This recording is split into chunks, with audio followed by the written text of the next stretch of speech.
gratitude to the people for standing firmly with us as we forge our way together towards becoming one of the largest economies of the world.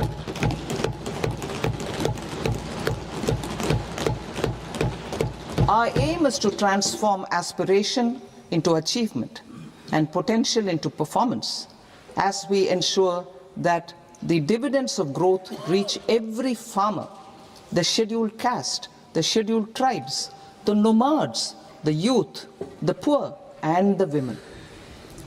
In Vikasit Bharat Young Leaders Dialogue 2026, several innovative ideas were shared with our Prime Minister, which have inspired many of the proposals, making this a unique Yuva Shakti-driven budget. Our government's sankalp is to focus on our poor, underprivileged, and the disadvantaged. To deliver on this sankalp, and given that this is the first budget prepared in Kartavya Bhavan, we are inspired by three Kartavya. Our first Kartavya is to accelerate and sustain economic growth by enhancing productivity and competitiveness and building resilience to volatile global dynamics. Our second Kartavya is to fulfill aspirations of our people and build their capacity, making them strong partners in India's path to prosperity.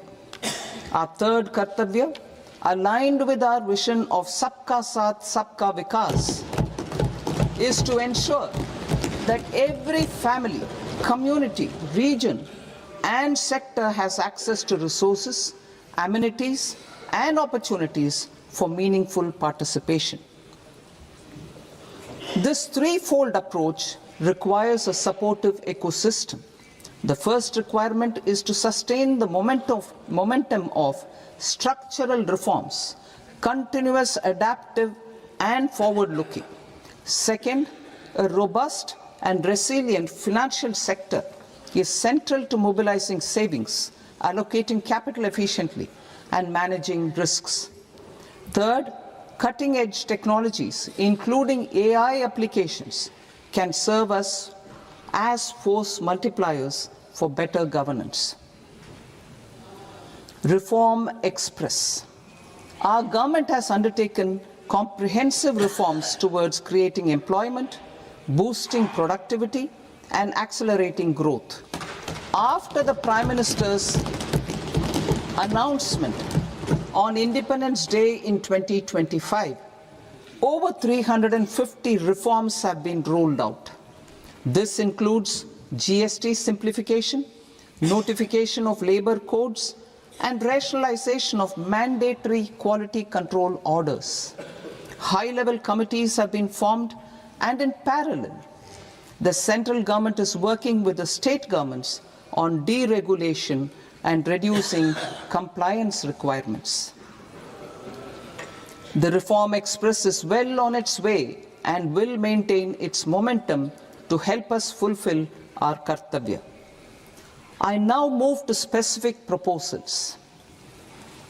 Under our first Kartavya, to accelerate and sustain economic growth, I propose interventions in 6 areas. 1. Scaling up manufacturing in 7 strategic and frontier sectors. 2. Rejuvenating legacy industrial sectors. 3. Creating champion MSMEs. 4. Delivering a powerful push for infrastructure. 5. Ensuring long-term security and stability. And 6. Developing city economic regions. Scaling up of manufacturing in 7 strategic and frontier sectors. Biopharma Shakti, meaning biopharma strategy for health advancement through knowledge, technology, and innovation. India's disease burden is observed to be shifting towards non-communicable diseases like diabetes, cancer, and autoimmune disorders. Biologic medicines are key to longevity and quality of life at affordable costs. To develop India as a global biopharma manufacturing hub,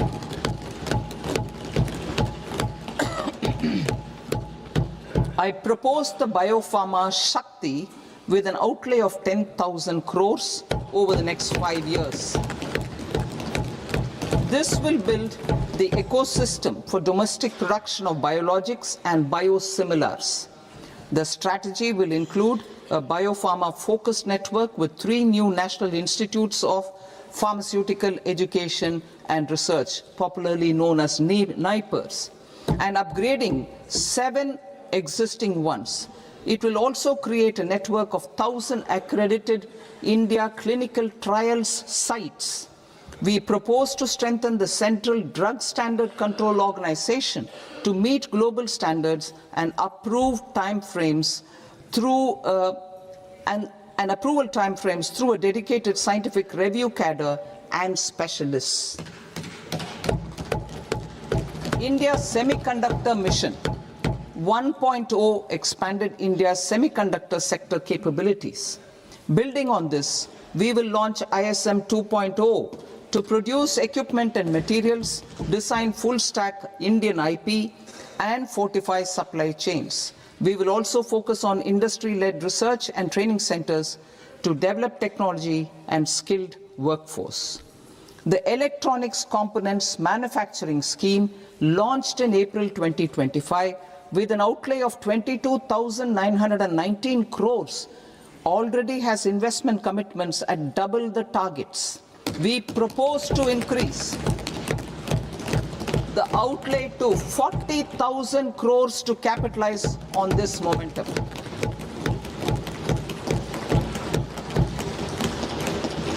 A scheme for rare earth permanent magnets was launched in 2025 November. We now propose to support the mineral-rich states of Odisha, Kerala, Andhra Pradesh, and Tamil Nadu to establish dedicated rare earth corridors to promote mining, processing, research, and manufacturing. To enhance domestic chemical production and reduction import dependency and reduce import dependency, we will launch a scheme to support states in establishing 3 dedicated chemical parks through challenge route on a cluster-based plug-and-play model. Strong capital goods.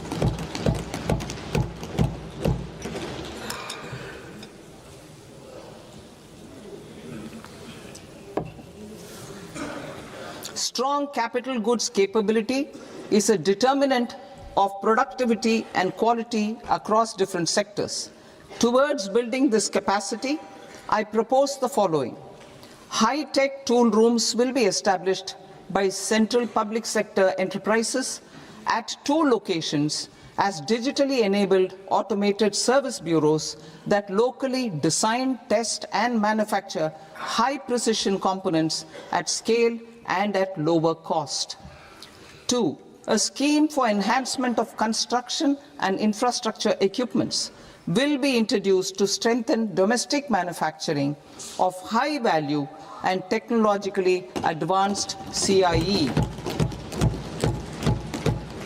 This can range from lifts in a multi-storied apartment or firefighting equipment in multiplexes, large or small, and to tunnel boring equipments for building metros and high-altitude roads. I also propose a scheme for container manufacturing to create a globally competitive container manufacturing ecosystem with a budgetary allocation of 10,000 crores over a 5-year period.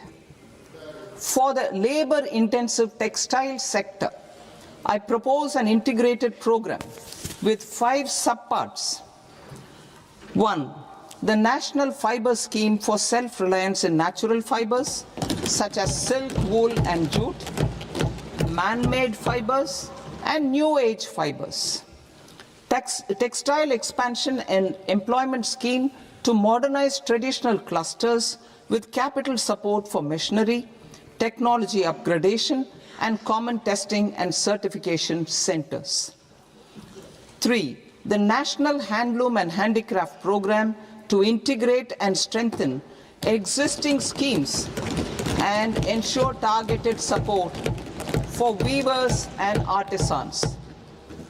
Tex Eco Initiative to promote globally competitive and sustainable textiles and apparels.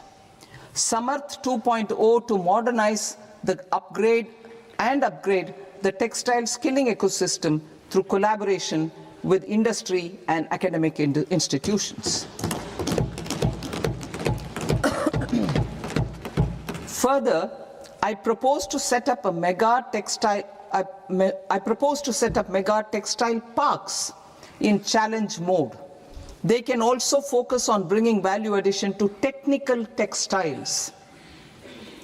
I propose to launch the Mahatma Gandhi Gram Swaraj initiative to strengthen khadi, handloom, and handicrafts.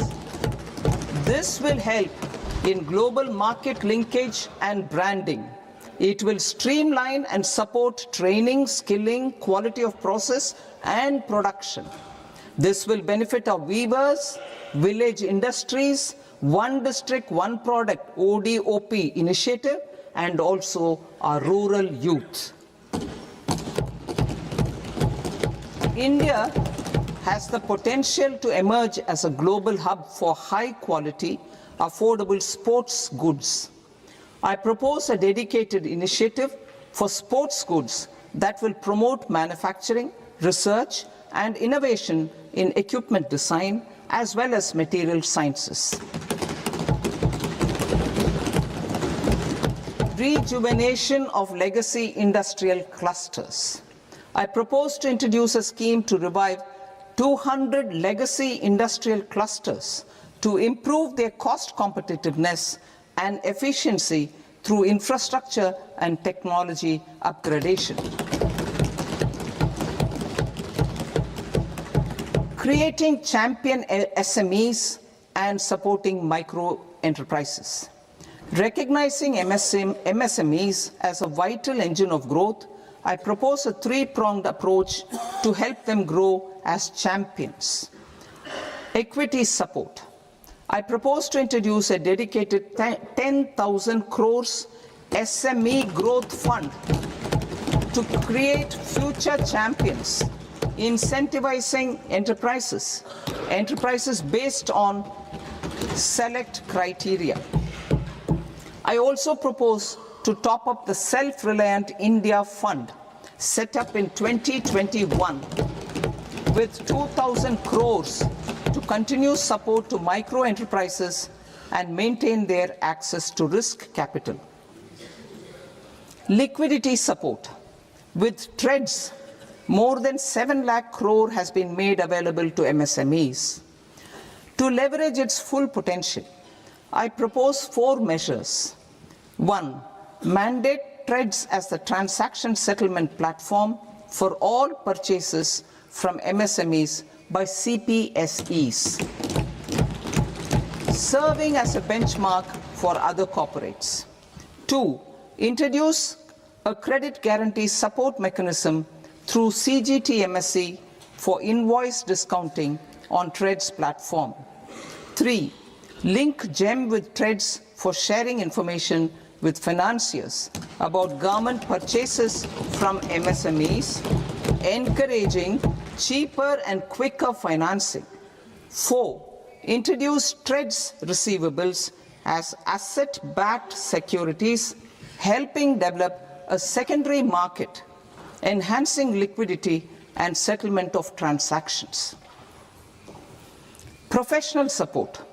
Government will facilitate professional institutions such as the ICAI, ICSI, ICMAI to design short-term modular courses and practical tools to develop a cadre of corporate mitras, especially in Tier 2 and Tier 3 towns. These accredited para-professionals will help MSMEs meet compliance requirements at affordable costs. Infrastructure. During this past decade, our government has undertaken several initiatives for large-scale enhancement of public infrastructure, including through new financing instruments such as Infrastructure Investment Trust (InvITs) and Real Estate Investment Trust (REITs), and institutions like NIIF and NABFID. We shall continue to focus on developing infrastructure in cities with over 5 lakh population, that is Tier 2, Tier 3 cities, which have expanded to become growth centers. Public capital expenditure has increased manifold from 2 lakh crore in 2014-15 to an allocation of 11.2 lakh crore in BE 25-26. In this coming year, that is financial year 2026-27, I propose to increase it to 12.2 lakh crores to continue the momentum. To strengthen the confidence of private developers regarding risks during infrastructure development and construction phase, I propose to set up an infrastructure risk guarantee fund to provide prudentially calibrated partial credit guarantee to lenders. Over the years, REITs have emerged as a successful instrument for asset monetization. I propose to accelerate recycling of significant real estate assets of the CPSEs through the setting up of dedicated REITs. To promote environmentally sustainable movement of cargo, I propose to 1. Establish new dedicated freight corridors connecting Dankuni in the east to Surat in the west. Operationalize 20 new national waterways over the next 5 years, starting with National Waterways 5 in Orissa to connect mineral-rich areas of Talcher and Angul and industrial centers like Kalinga Nagar to the ports of Paradeep and Dhamra. Training institutes will be set up as regional centers of excellence for development of required manpower for these waterways. This will benefit youth in the entire stretch of the waterways to train and acquire skills. Further, a ship repair ecosystem catering to inland waterways will also be set up at Varanasi and Patna. And C, launch a coastal cargo promotion scheme for incentivizing a modal shift from rail to road to increase the share of inland waterways and coastal shipping from 6% to 12% by 2047. To enhance last mile and remote connectivity and promote tourism, I propose to give incentives to indigenize manufacturing of seaplanes. A seaplane VGF scheme will be also introduced to provide support for operations. Carbon capture, utilization and storage. Aligning with the roadmap launched in December 2025, the carbon capture, utilization and storage technologies at scale will achieve higher readiness and in end-use application across 5 industrial sectors, including power, steel, cement, refineries, and chemicals. An outlay of 20,000 crore is proposed over the next 5 years for this purpose. City economic regions. Cities are India's engines of growth, innovation, and opportunities. We shall now focus on Tier 2, Tier 3 cities, and even temple towns, which need modern infrastructure and basic amenities. This budget aims to further amplify the potential of cities to deliver the economic power of agglomerations by mapping city economic regions based on their specific growth drivers. An allocation of 5,000 crore per CER over 5 years is proposed for implementing their plans through a challenge mode with a reform-cum-result-based financing mechanism. In order to promote environmentally sustainable passenger systems, we will develop 7 high-speed rail corridors between cities as growth connectors, namely Mumbai to Pune, Pune to Hyderabad, Hyderabad to Bengaluru, Hyderabad to Chennai, Chennai to Bengaluru, Delhi to Varanasi, Varanasi to Siliguri.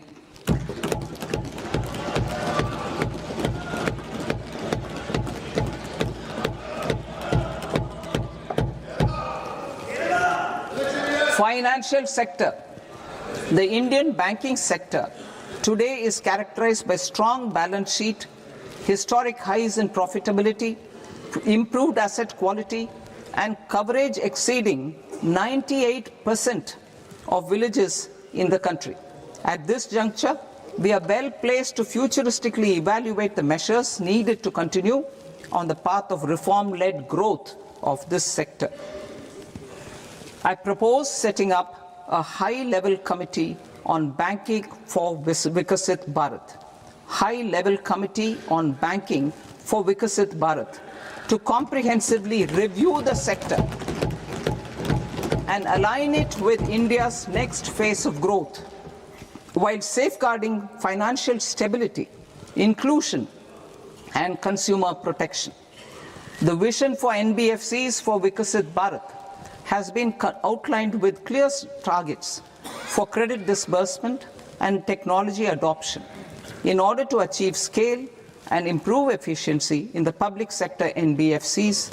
As a first step, it is proposed to restructure the Power Finance Corporation and Rural Electrification Corporation. I propose a comprehensive review of the foreign exchange management non-debt instruments rules to create a more contemporary, user-friendly framework for foreign investments consistent with India's evolving economic priorities. Corporate bond market.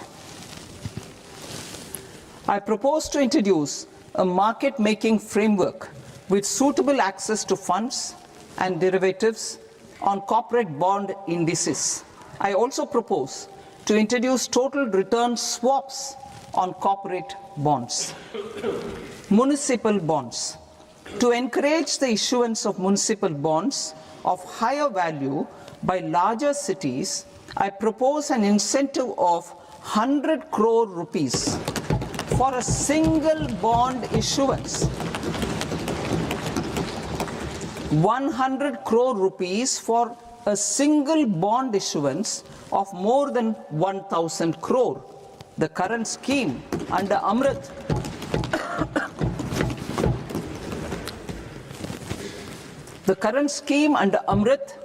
which incentivizes issuances up to 200 crores only, will also continue to support smaller and medium towns.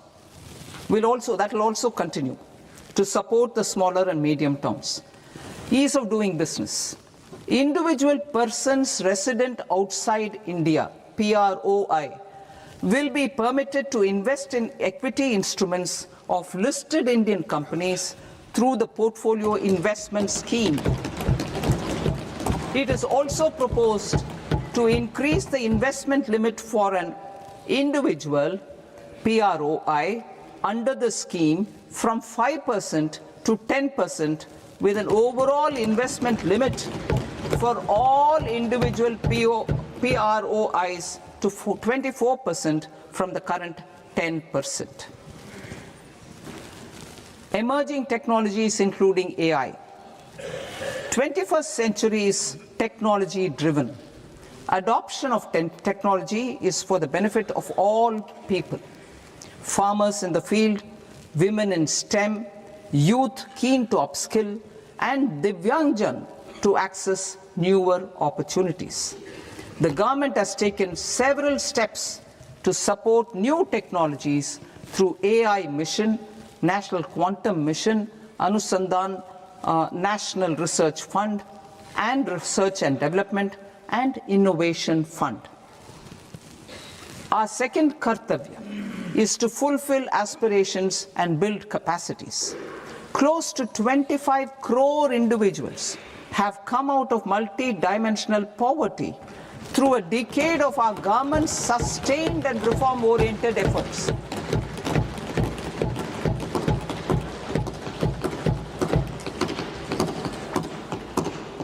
Our government has therefore decided to place a renewed emphasis on the service sector to provide a pathway to fulfilling aspirations of a youthful India with the following measures. I propose to set up a high-powered Education to Employment and Enterprises Standing Committee to recommend measures that focus on services sector as a core driver of Vikasit Bharat. This will make us a global leader in services with a 10% global share by 2047. The committee will prioritize areas to optimize the potential for growth, employment, and exports. They will also assess the impact of emerging technologies, including AI, on jobs and skill requirements and propose measures thereof. To create a range of skilled career pathways, a new range of skilled career pathways for our youth, I propose interventions in the following sectors. Health. Existing institutions for allied health professionals will be upgraded and new AHP institutions established in private and government sectors. This will cover 10 selected disciplines, including optometry, radiology, anesthesia, OT technology, applied psychology and behavioral health, and add 1 lakh AHPs over the next 5 years. A strong care system covering geriatric and allied care services will be built. A variety of NSQF-aligned programs will be developed to train multi-skilled caregivers, combining core care and allied skills such as wellness, yoga, and operation of medical assistive devices. In the coming year, 1.5 lakh caregivers will be trained.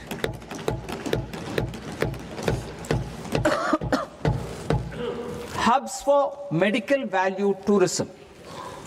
To promote India as a hub for medical tourism services, I propose to launch a scheme to support states in establishing 5 regional medical hubs in partnership with the private sector.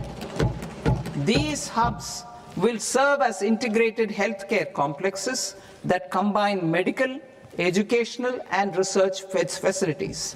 They will have Ayush centers, medical value tourism facilitation centers, and infrastructure for diagnostics, post-care, and rehabilitation.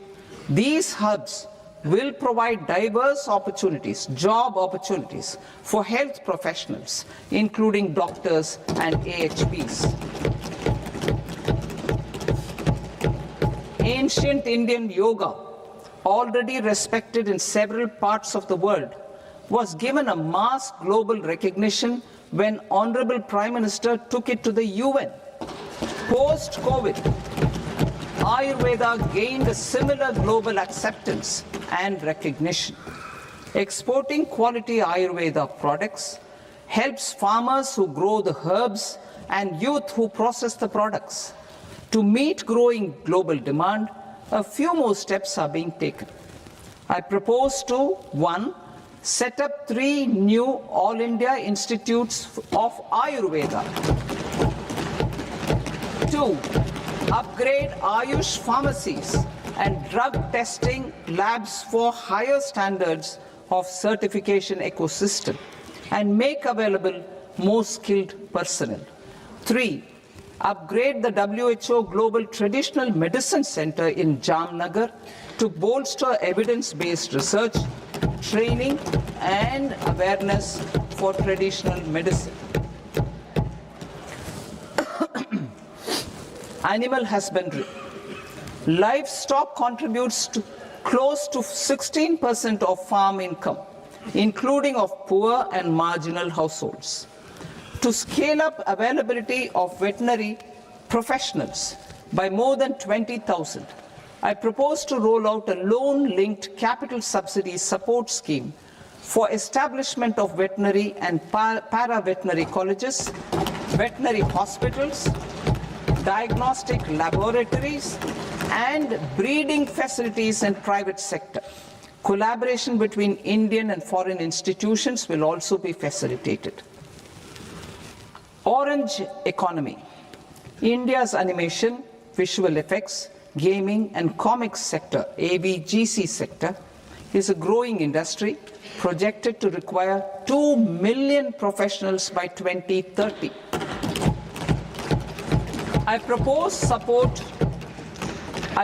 to support the Indian Institute of Creative Technologies, Mumbai, in setting up AVGC content creator labs in 15,000 secondary schools all over the country and 500 colleges. The Indian design industry is expanding rapidly, and yet there is a shortage of Indian designers. I propose to establish, through Challenge Route, a new National Institute of Design to boost design education and development in the eastern region of India. Education. Our government will support states through Challenge Route in creating 5 university townships in the vicinity of major industrial and logistics corridors. These planned academic zones will host multiple universities, colleges, and research institutions, skill centers, and residential complexes. In higher education, STEM institutions, prolonged hours of study and laboratory work pose some challenges for girl students. Through VGF, viability gap funding and capital support, one girls' hostel will be established in every district.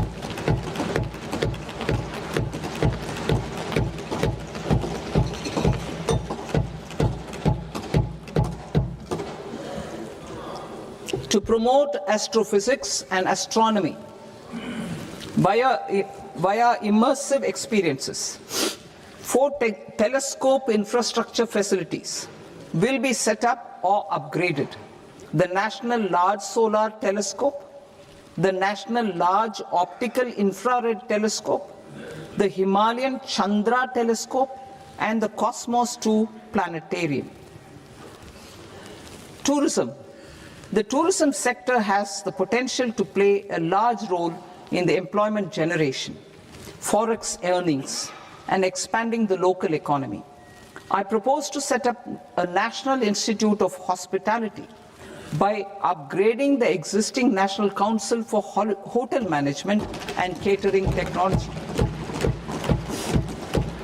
It will function as a bridge between academia, industry, and government.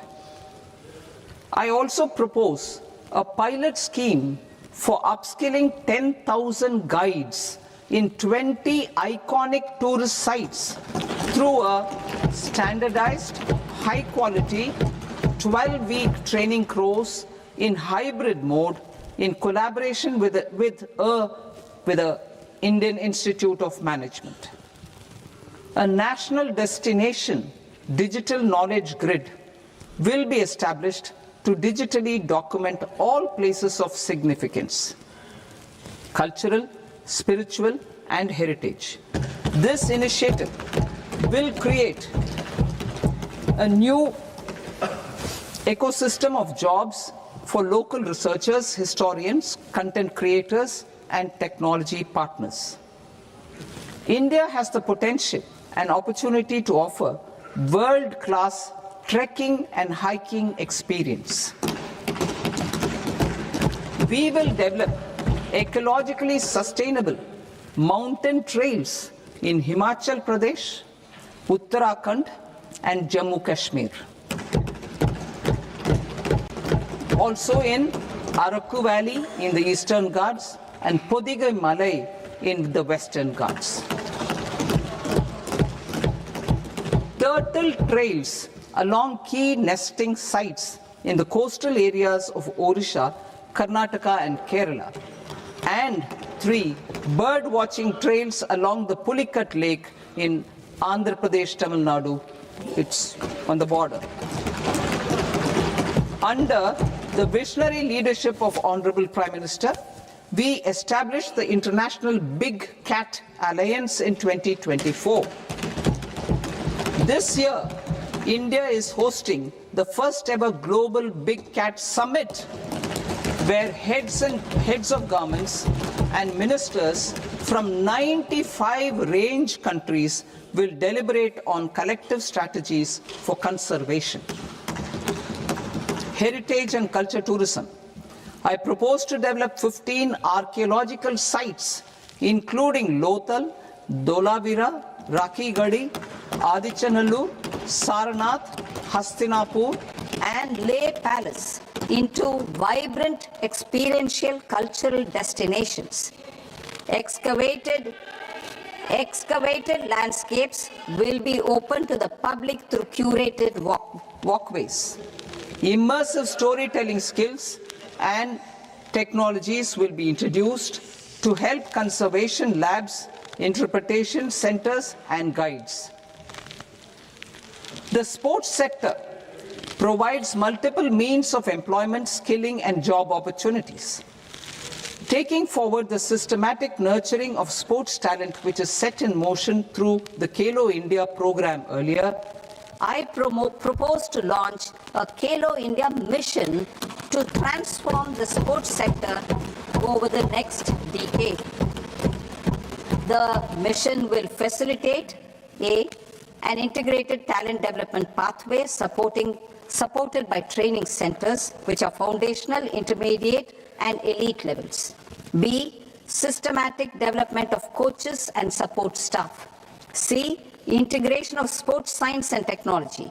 D, competitions and leagues to promote sports culture and provide platforms. And E, development of sports infrastructure for training and competition. Our third Kartavya aligns with our vision of Sabka Saath Sabka Vikas towards Vikasit Bharat. This requires targeted efforts for 1, increasing farmer incomes through productivity enhancement and entrepreneurship, with special attention to small and marginal farmers. B, empowering Divyangjan through access to livelihood opportunities, training, and high-quality assistive devices.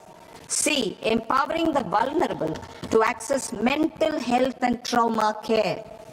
D, focus on the Purvodaya states and the Northeast region to accelerate development and employment opportunities. Fisheries. We will undertake initiatives for integrated development of 500 reservoirs and Amrit Sarovars. 2, strengthen the fisheries value chain in coastal areas and enable market linkages involving startups and women-led groups together with fish farmer producer organizations. Animal husbandry. To provide quality employment opportunities in rural and peri-urban areas, we will support the animal husbandry sector in entrepreneurship development through A, credit-linked subsidy program, B, scaling up and modernization of livestock enterprises, C, enhanced creation of livestock, dairy, and poultry, enhanced creation of livestock, dairy, and poultry-focused integrated value chains, and D, encourage creation of livestock farmer-producer organizations. high-value agriculture, to diversify farm outputs, increase productivity, enhance farmers' incomes, and create new employment opportunities, we will support high-value crops such as coconut, sandalwood, cocoa, cashew in the coastal areas, agar trees in northeast, and nuts such as almonds, walnuts, and pine nuts in our hilly regions. These, all of them, will be supported. India is the world's largest producer of coconuts. About 30 million people, including nearly 10 million farmers, depend on coconuts for their livelihood. To further enhance competitiveness in coconut production, I propose a coconut promotion scheme to increase production and enhance productivity through various interventions, including replacing and non-productive trees with new saplings or plants or varieties in major coconut growing states. A dedicated program is proposed for Indian cashew and cocoa to make India self-reliant in raw cashew and coconut production and processing, enhance export competitiveness, and transform Indian cashew and Indian cocoa into premium global brands by 2030. Sandalwood. Sandalwood is closely linked to India's social and cultural heritage. Our government will partner with state governments to promote focused cultivation and post-harvest processing to restore the glory of the Indian sandalwood ecosystem, to rejuvenate old, low-yielding orchards, and expand high-density cultivation of walnuts, almonds, and pine nuts. We will support a dedicated program to enhance farmer incomes and in bringing value addition by engaging youth. Bharat Vistar, that is virtually integrated system to access agricultural resources. I propose to launch Bharat Vistar, a multilingual AI tool that shall integrate the AgriStack portals and the ICAR package on agricultural practices with AI systems. This will enhance farm productivity, enable better decisions for farmers, and reduce risk by providing customized advisory support. She Marts for rural women-led enterprises. Building on the success of Lakpati Didi program, I propose to help women take the next step from credit-linked livelihoods to being owners of enterprises. Self-help entrepreneur, She Marts will be set up as community-owned retail outlets within the cluster-level federations through enhanced and innovative financing instruments. Empowering Divyangjan. Divyangjan Kaushal Yojana. Information technology, AVGC sectors, hospitality and food and beverages sectors often offer task-oriented and process-driven roles which are suitable for Divyangjan. We will ensure dignified livelihood opportunities through industry-relevant and customized training specific to each Divyangjan group. Divyang Sahara Yojana. Timely access to high-quality assistive devices for all eligible Divyangjan is a fundamental need. I propose to 1. Support the Artificial Limbs Manufacturing Corporation of India, ALIMCO, to set up and to scale up production of assistive devices, invest in R&D and AI integration, strengthen PM Divyasha Kendras, and support setting up of assistive technology marts as modern retail style centers where Divyangjan and senior citizens can see, try and purchase assistive products. reaffirming our commitment to mental health and trauma care. There are no national institutes for mental health care in North India. We will therefore set up a NIMHANS 2 and also upgrade national mental health institutes in Ranchi and in Tezpur as regional apex institutions. Emergencies expose families, particularly the poor and vulnerable, to unexpected expenditure. We will strengthen and increase these capacities by 50% in district hospitals by establishing emergency and trauma care centers. Focus on Purvodaya states and northeastern regions. Purvodaya, I propose the development of an integrated East Coast industrial corridor with a well-connected node at Durgapur, creation of 5 tourism destinations in 5 Purvodaya states, and the provision of 4,000 e-buses. Buddhist sites in northeastern region. The northeastern region is a civilizational confluence of Theravada and Mahayana or Vajrayana traditions. I propose to launch a scheme for development of Buddhist circuits in Arunachal Pradesh, Sikkim, Assam, Manipur, Mizoram, and Tripura. The scheme will cover preservation of temples and monasteries, pilgrimage interpretation centers, connectivity, and pilgrim amenities. 16th Finance Commission. On 17th November 2025, the 16th Finance Commission submitted its report to the President.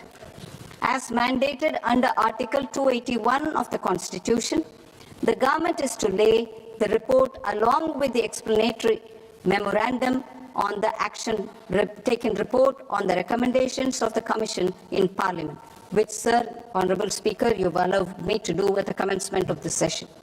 The government has accepted the recommendation of the Commission to retain the vertical share of devolution at 41%. As recommended by the Commission, I have provided 1.4 lakh crores of rupees to the states for the year 2026-2027 as Finance Commission grants. These include rural and urban local body and disaster management grants. Fiscal consolidation. Government has been delivering on our fiscal commitments consistently without compromising on social needs. To strive towards accepted standards of fiscal management in Budget 25-26, I had indicated that the central government would target reaching a debt to GDP ratio of 50 plus or minus 1% by 2030-31. In line with this, the debt to GDP ratio is estimated to be 55.6% of GDP in BE 26-27, compared to 56.1% of GDP in RE 25-26. A declining debt to GDP ratio will gradually free up resources for priority sector lending and expenditure by reducing the outgo on interest payments. One of the main operational instruments for debt targeting is the fiscal deficit. I am happy to inform this august House that I have fulfilled my commitment made in 2021-2022 to reduce fiscal deficit below 4.5% of GDP by 25-26. In RE 25-26, the fiscal deficit has been estimated at par with BE of 2025-26 at 4.4% of GDP. In line with the new fiscal prudence path of debt consolidation, the fiscal deficit in BE 26-27 is estimated to be 4.3% of the GDP.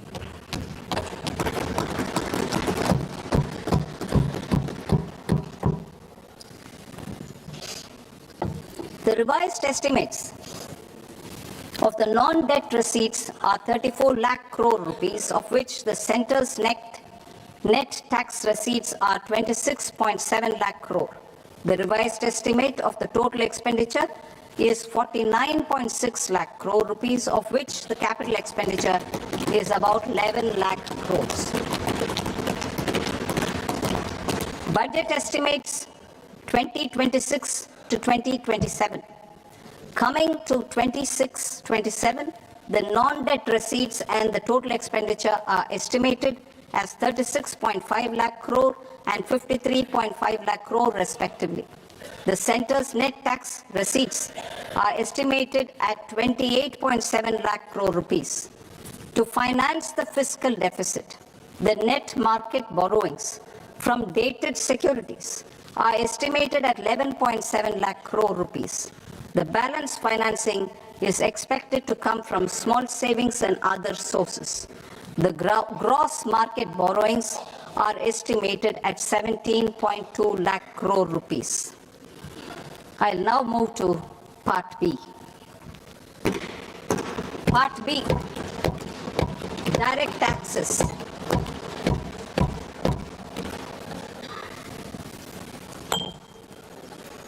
Honorable Speaker, sir, I now present my proposals on direct taxes. New Income Tax Act. In July 2024, I announced a comprehensive review of the Income Tax Act 1961. This was completed in a record time, and the Income Tax Act 2025 will come into effect from 1st April 2026. The simplified income tax rules and forms will be notified shortly, giving adequate time to taxpayers to acquaint themselves with its requirements. The forms have been redesigned such that ordinary citizens can comply without difficulty. Ease of living. I propose that any interest awarded by the Motor Accident Claims Tribunal to a natural person will be exempt from income tax, and any TDS on this account will be done away with. I propose to reduce TCS rate on the sale of overseas tour program package from the current 5% and 20% to 2% without any stipulation of amount. I propose to reduce TCS rate for pursuing education and for medical purposes under the Liberalized Remittance Scheme, popularly known as LRS, from 5% to 2%. Supply of manpower services is proposed to be specifically brought within the ambit of payment to contractors for the purpose of TDS to avoid ambiguity. Thus, TDS on these services will be at the rate of either 1% or 2% only. I propose a scheme for small taxpayers, wherein a rule-based automated process will enable obtaining a lower or nil deduction certificate instead of filing an application with the assessing officer. For the ease of taxpayer holding securities in multiple companies, I propose to enable depositories to accept Form 15G or Form 15H from the investor and provide it directly to various relevant companies. I propose to extend time available for revising returns from 31st December to up to 31st March with the payment of a nominal fee. I also propose to stagger the timeline for filing of tax returns.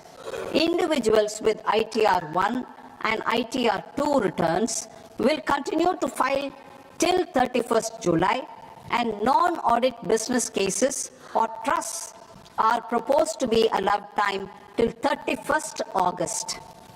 TDS on sale of immovable property by a non-resident is proposed to be deducted and deposited through resident buyers and his or her PAN-based challan instead of requiring a TAN, which is a temporary accounting number. to address practical issues of small taxpayers like students, young professionals, tech employees, relocated NRIs, and such others, I propose to introduce a one-time 6-month foreign asset disclosure scheme for these taxpayers to disclose income or assets below a certain size. This scheme would be applicable for two categories of taxpayers, namely, A, who did not disclose their overseas income or assets, and B, who disclosed their overseas income and or paid due tax but could not declare the asset acquired. For category A, the limit of undisclosed income or asset is proposed to be up to 1 crore rupees. They need to pay 30% of fair market value of asset or 30% of undisclosed income as tax and 30% as additional income tax in lieu of penalty and would thereby get immunity from prosecution. For category B, asset value is proposed to be up to 5 crore rupees. Here, immunity from both penalty and prosecution will be available with a payment of fee of 1 lakh rupees. Rationalizing penalty and prosecution. Multiplicity of proceedings are hindrance to the ease of doing business. I propose to integrate assessment and penalty proceedings by way of a common order for both. There will be no interest liability on the taxpayer on the penalty amount for the period of appeal before the first appellate authority, irrespective of the outcome of appeal process. Further, quantum of prepayment is being reduced from 20% to 10% and will continue to be calculated only on core tax demand. As an additional measure for reducing litigation, I propose to allow taxpayers to update their returns even after reassessment proceedings have been initiated, and an additional 10% tax rate over and above the rate applicable for the relevant year. The assessing officer will then use only this updated return in his proceedings. There is already a framework for immunity from penalty and prosecution in the cases of underreporting. I propose to apply this framework for immunity to misreporting too. However, in such a case, the taxpayer will need to pay 100% of the tax amount as an additional income tax over and above the tax and interest due. Penalties for certain technical defaults, such as failure to get accounts audited, non-furnishing of transfer pricing audit report, and default in furnishing statement for financial transactions are proposed to be converted into fee.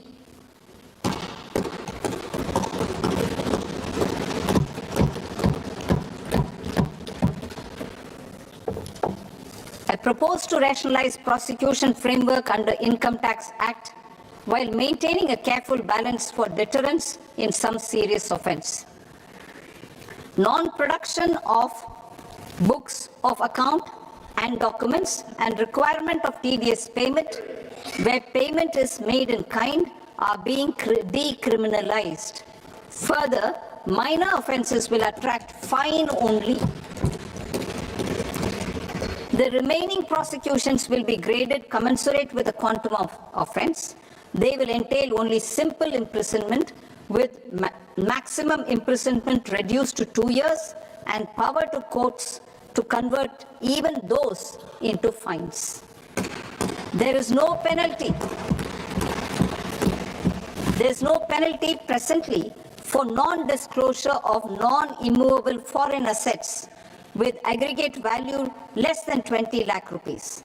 I propose to also provide them with immunity from prosecution with retrospective effect from 1/10/2024.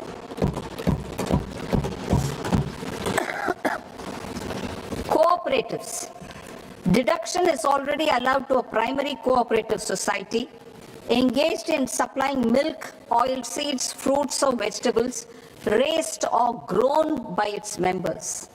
I propose to extend this deduction to also include supply of cattle feed and cotton seed produced by its members. I propose to allow inter-cooperative society dividend income as deduction under the new tax regime to the extent it is further distributed to its members. I further propose to allow exemption for a period of 3 years to dividend income received by a notified national cooperative federation on their investments made in companies up to 31/1/2026. This exemption would be allowed only for dividends further distributed to its member cooperatives. Supporting IT sector as India's growth engine. India is a global leader in software development services, IT-enabled services, knowledge process outsourcing services, and contract R&D services relating to software development. These businesses and their segments are quite interconnected with each other. All these services are proposed to be clubbed under a single category of information technology services with a common safe harbor margin of 15.5% applicable to all. The threshold for availing safe harbor for IT services is being enhanced substantially from 300 crore rupees to 2,000 crore rupees. Safe harbor for IT services shall be approved by an automated rule-driven process without any need for tax officer to examine and accept the application.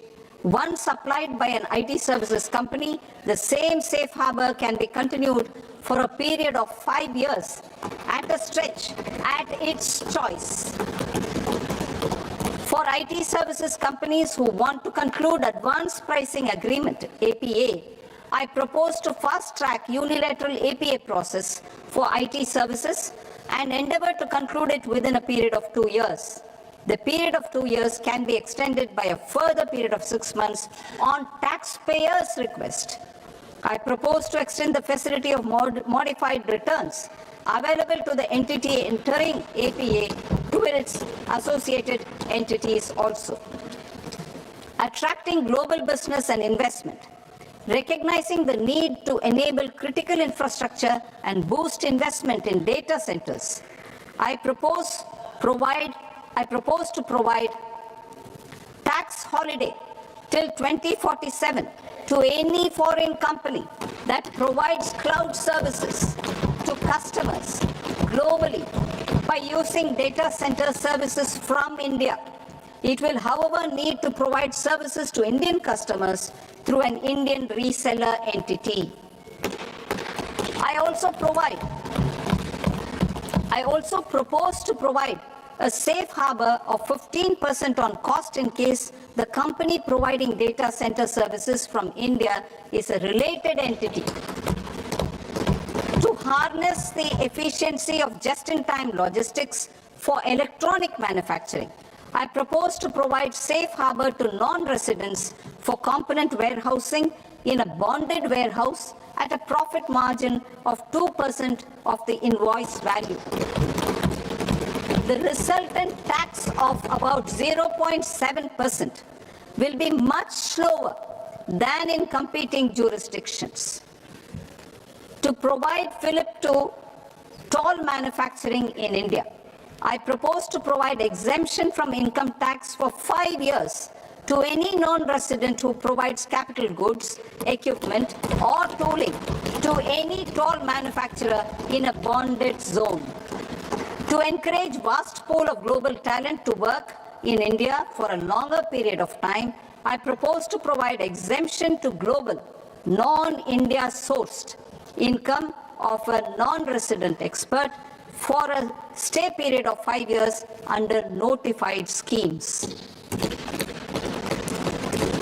I propose to provide exemption from minimum alternate tax, the MAT, to all non-residents who pay tax on presumptive basis. Tax administration. I propose to constitute a joint committee of Ministry of Corporate Affairs and Central Board of Direct Taxes for incorporating the requirements of income computation and disclosure standards the ICDS, in the Indian Accounting Standards, Ind AS itself. Separate accounting requirement based on ICDS will be done away with from the tax year 27-28. To support Prime Minister Modi's vision of homegrown accounting and advisory firms to become global leaders, I propose to rationalize the definition of accountant for the purposes of safe harbor rules. Other tax proposals. Change in taxation of buyback was brought in to address the improper use of buyback route by promoters. In the interest of minority shareholders, I propose to tax buyback for all types of shareholders as capital gains. However, to disincentivize misuse of tax arbitrage, promoters will pay an additional buyback tax. This will make effective tax 22% for corporate promoters. For non-corporate promoters, the effective tax will be 30%. TCS rate for sellers of specific goods, namely alcoholic liquor, scrap, and minerals, will be rationalized to 2%, and that on tendu leaves will be reduced from 5% to 2%. I propose to raise the STT on futures to 0.05% from the present 0.02%. STT on options premium and exercise of options are both proposed to be raised to 0.15% from the present rate of 0.1% and 0.125% respectively. We reformed the taxation landscape for corporates in 2019 by providing them a simplified regime with lower tax rate so that they could productively focus on business rather than on claim of deductions and exemptions. To encourage companies to shift to the new regime, set off of brought forward MAT credit, minimum alternate tax credit, is proposed to be allowed to companies only in the new regime. Set off using available MAT credit is proposed to be allowed to an extent of 1/4 of the tax liability in the new regime. MAT is proposed to be made final tax, so there will be no further credit accumulation from 1st April 2026. In line with this change, the rate of final tax is being reduced to 14% from the current MAT rate of 15%. The brought forward MAT credit of taxpayers accumulated till 30th March 2026 will continue to be available to them for set-off as above. Indirect taxes. I shall now take up proposals related to indirect taxes. My proposals for customs and central excise aim to further simplify the tariff structure, support domestic manufacturing, promote export competitiveness, and correct inversion in duty. To continue weeding out long continuing customs duty exemptions, I propose to remove certain exemptions on items which are being manufactured in India or where the imports are negligible. Similarly, to further simplify the process of ascertaining the rate of duty applicable on a particular item, I propose to incorporate certain effective rates in various customs notifications to the tariff schedule itself. I shall now take up sector-specific proposals. Promotion of exports of marine, leather, and textile products.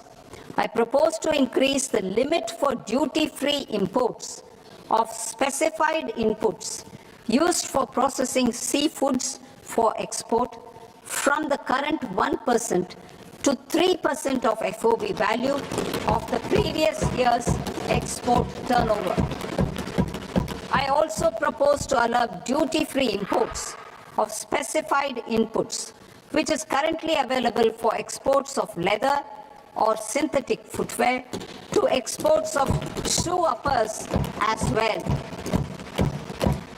I propose to extend the time period for export of final product from the existing 6 months to 1 year for exporters of leather or textile garments, leather or synthetic footwear, and other leather products. Energy transition and security. I propose to extend the basic customs duty exemption given to capital goods used for manufacturing lithium-ion cells for batteries to those used for manufacturing lithium-ion cells for battery energy storage systems also. I propose to exempt basic customs duty on import of sodium antimonate for use in manufacture of solar glass. Nuclear power. I propose to extend the existing basic customs duty exemption on imports of goods required for nuclear power projects till the year 2035 and expand it for all nuclear plants irrespective of their capacity. Critical minerals. It is proposed to provide basic customs duty exemption to the import of capital goods required for the processing of critical minerals in India. Biogas blended CNG. I propose to exclude the entire value of biogas while calculating the central excise duty payable on biogas blended CNG. Civil and defense aviation. I propose to exempt basic customs duty on components and parts required for the manufacture of civilian training and other aircrafts. It is proposed to exempt basic customs duty on raw materials imported for the manufacture of parts of aircraft to be used in maintenance, repair, or overall requirements by units in the defense sector. Electronics. To deepen value addition in the consumer electronics sector, I propose to exempt basic customs duty on specified parts used in the manufacture of microwave ovens. Special economic zone. To address the concerns arising about utilization of capacity by manufacturing units in the special economic zones due to global trade disruptions, I propose as a special one-time measure to facilitate sales by eligible manufacturing units in SEZs to the domestic tariff area at concessional rates of duty. The quantity of such sales will be limited to a prescribed proportion of their exports. Necessary regulatory changes will be undertaken to operationalize the measures while ensuring level playing field for the units working in the DTA. Ease of living. To rationalize the customs duty structure for goods imported for personal use, I propose to reduce the tariff rate on all dutiable goods imported for personal use from 20% to 10%. To provide relief to patients, particularly those suffering from cancer, I propose to exempt basic customs duty on 17 drugs or medicines. I propose also to add 7 more rare diseases for the purposes of exempting import duties on personal imports of drugs, medicines, and food for special medical purposes used in their treatment. Customs process. India's role and share in the global trade is poised for a major leap in line with our ambition and journey towards Viksit Bharat. In this regard, I propose many measures for custom processes to have minimal intervention for smoother and faster movement of goods and greater certainty to the trade. Trust-based systems. I propose to enhance duty deferral period for Tier 2 and Tier 3 authorized economic operators, known as AEOs, from 15 days to 30 days.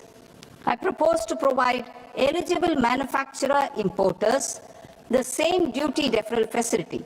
This should encourage them to get themselves accredited as a full-fledged Tier 3 AEO in due course. To provide greater certainty and for better business planning, I propose to extend validity period of advanced ruling binding on customs from the present 3 years to 5 years. In the spirit of the whole of government approach,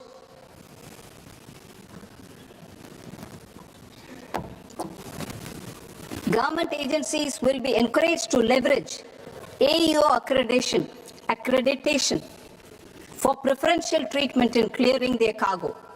Regular importers with trusted, long-standing supply chains will be recognized in the risk system so that the need for verification of their cargo every time can be minimized.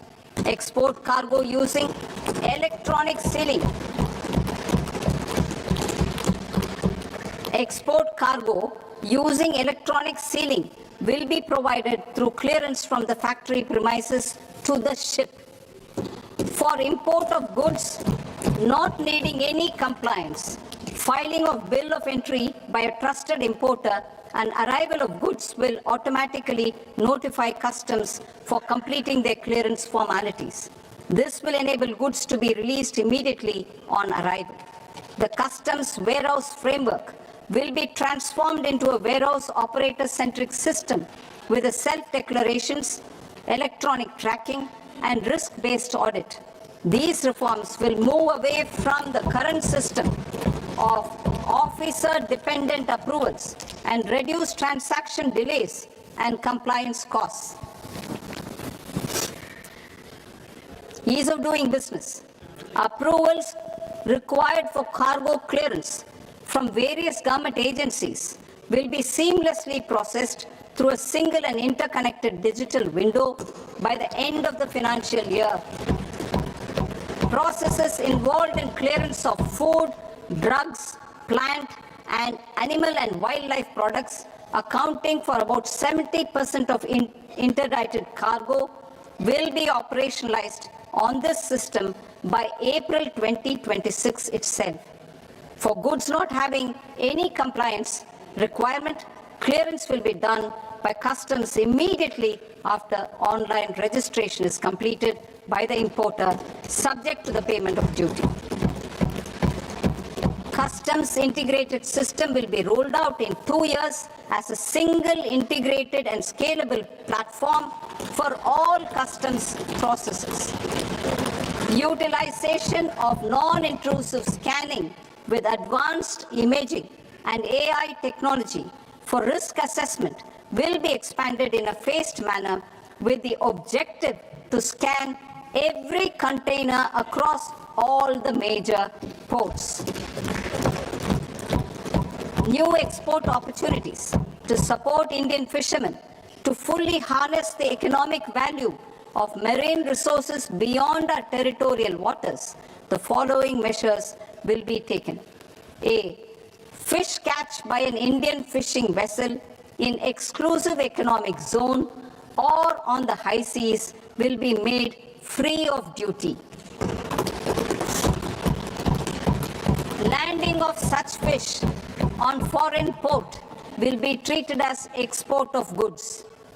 Safeguards will be put in place to prevent misuse during fish catch, transit, or transshipment. To support aspirations of India's small businesses, artisans, and startups to access global markets through e-commerce, I am pleased to announce complete removal of the current value cap of 10 lakh rupees per consignment on courier exports. In addition, handling of rejected and returned consignments will be improved with effective use of technology for identifying such consignments. I propose to revise provisions governing baggage clearance during international travel to address genuine concerns of passengers. The revised rules will enhance duty-free allowances in line with the present-day travel realities and provide clarity in temporary carriage of goods brought in or taken out. There are honest taxpayers who are willing to settle disputes by paying all their dues, but they get deterred due to negative connotation associated with penalty. They will now be able to close cases by paying an additional amount in lieu of penalty. Honorable Speaker, sir, with this, I commend the budget to this august House. Jai Hind.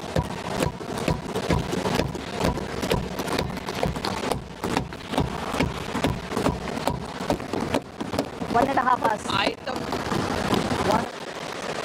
Item number 3 माननीय वित्त मंत्री जी।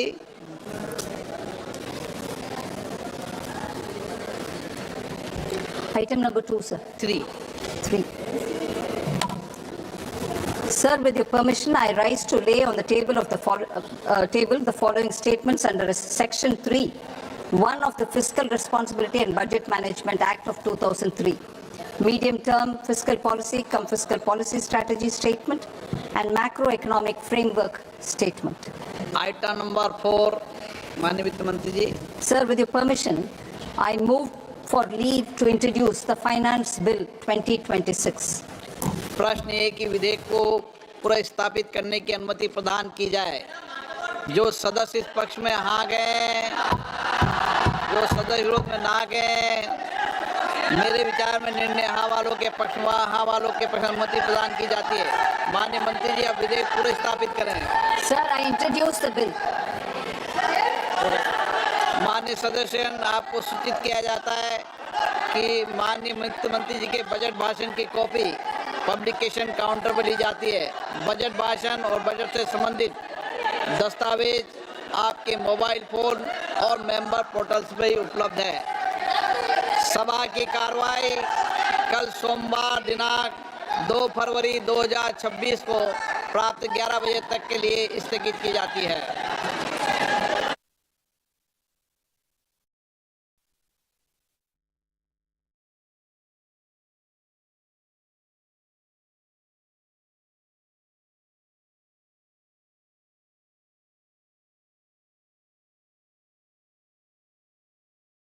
के लिए स्थगित की जाती है।